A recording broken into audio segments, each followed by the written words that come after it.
eh, quiero retomar algunos aspectos de la clase anterior, de la clase número 1, así que vamos a retomar algunos aspectos principales. Lo primero es que el ADN de nuestras células en general está organizado en una forma que es de cromatina. Durante casi toda la vida de la célula, el ADN funcional está organizado como cromatina. Está estirado en la mayoría de las partes, pero asociado a histonas. Y solo durante la mitosis o durante la meiosis esas histonas organizan el ADN y lo empaquetan en forma de cromosomas. Pero durante la mayor parte del tiempo entonces el ADN está como cromatina. En general en un cromosoma uno a una de estos lados de esta X le llama cromátida, es una cromátida y esta cromátida es idéntica a la cromátida del otro lado, ¿verdad? Porque esta otra cromátida viene de la replicación durante la mitosis.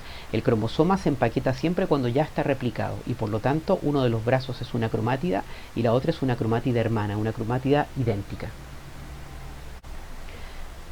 Entonces nosotros tenemos 23 pares de cromosomas y cada par de cromosomas es un par homólogo. Tenemos un cromosoma que viene del padre y otro cromosoma que viene de la madre. Y este es el estado no empaquetado más regular en el sentido de que su cromatida hermana no aparece porque no está replicado, ¿verdad? Solamente la replicación origina la cromatida hermana.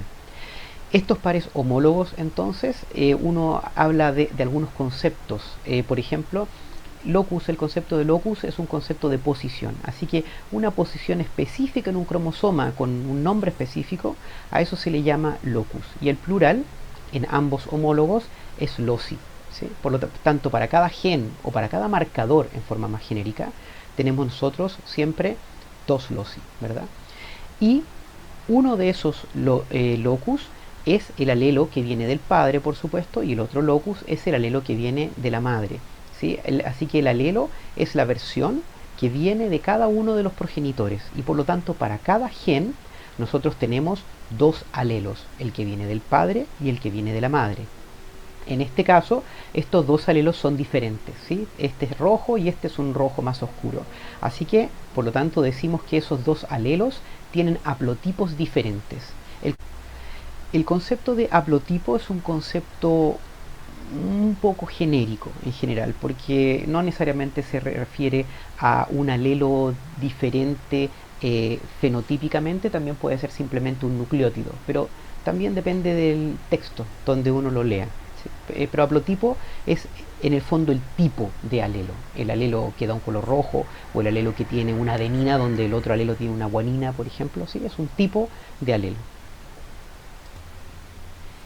Otro concepto que revisamos la semana pasada son las diferencias entre el ADN procarionte y el ADN eucarionte. ¿Sí? Los procariontes son estos organismos que no tienen membranas internas en general, ¿verdad? Así que todo, sus proteínas, su ADN, está todo organizado internamente en conjunto. En cambio los eucariontes somos estos organismos que tenemos en nuestras células membranas internas y todo está bien compartimentalizado por estas membranas. El ADN está dentro del núcleo, nunca está en el citoplasma, por supuesto en el citoplasma hay otra serie de compartimentalizaciones. El ADN procarionte es pequeño comparado con el eucarionte. El ADN eucarionte anda por los miles de millones de nucleótidos, en cambio el ADN procarionte anda por los millones de nucleótidos. Así que el ADN eucarionte puede ser 1000 veces más grande, alrededor o mucho más a veces, que el procarionte. Otra diferencia es que el ADN eucarionte es lineal, comienza en un punto y termina en otro. Los cromosomas son lineales, comienzan en un punto y terminan en otro punto. Muchas veces tenemos muchos cromosomas, pero cada uno tiene un inicio y un fin. En cambio el ADN procarionte es circular en casi todos los casos. Comienza en un punto y termina en ese mismo punto. Y otra diferencia fundamental es que el ADN eucarionte tiene grandes cantidades de ADN basura, ADN que no es seleccionado por la naturaleza y por lo tanto en general uno dice que no sirve para nada, en cuanto a que si está ahí o no realmente importa solamente en términos de espacio, no en términos de funcionalidad.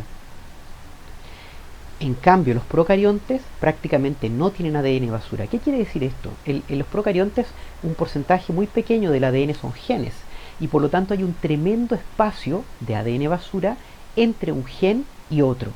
En cambio, en los procariontes los genes están casi pegados uno al otro. Termina un gen y prácticamente inmediatamente comienza otro gen. En cambio, en los eucariontes termina un gen y hay una zona de miles de nucleótidos, decenas de miles de nucleótidos, hasta antes que comience otro gen. Sin embargo, a pesar de estas diferencias notables estructurales, y estas diferencias estructurales también llevan, por supuesto, a diferencias moleculares, pero a pesar de eso, funcionalmente los eucariontes y los procariontes funcionan muy parecidos, molecularmente funcionan muy parecidos. Hay algunas excepciones que tienen que ver justamente con estas diferencias de estructura y que vamos a ver, pero en general la funcionalidad de los sistemas de la replicación, por ejemplo, la transcripción de ARN y la traducción, funcionan muy similar entre procariontes y eucariontes, y por eso que se ven en general en forma conjunta, y luego se detalla cada una de las diferencias cuando existen, pero en general cuando veamos replicación, cuando vemos transcripción y traducción, da un poco lo mismo si nos estamos refiriendo a procariontes o eucariontes, porque funcionalmente son muy similares, a pesar de que las estructuras y los agentes, las proteínas que participan pueden ser distintas, en la práctica funcionan muy similar.